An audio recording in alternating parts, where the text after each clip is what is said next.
How to make Amazon Prime account. Hi everyone, welcome back to the channel. In today's video I'll simply guide you through the steps on how you can make an Amazon Prime account, so just make sure to watch the video till the very end.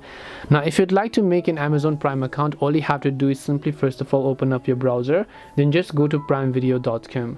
Once you go to primevideo.com, then by default you will see this type of interface where if you're already a member it will ask you to sign in, otherwise you can simply start your free trial here.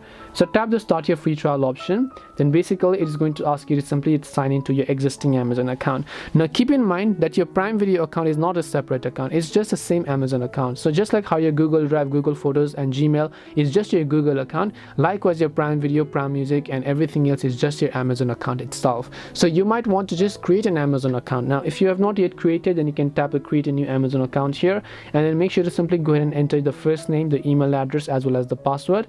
Tap on create your Amazon account. Otherwise you can come back and just log into one of your existing Amazon accounts here. Once you've done that, your Prime Video account will be successfully created. So this way you can go ahead and create a Prime Video account. Hope this video was very helpful to you guys, and if it did help you, then make sure to leave a like and subscribe to the channel. If you have got any questions, then feel free to leave them down. Thank you for watching and see you in the next video.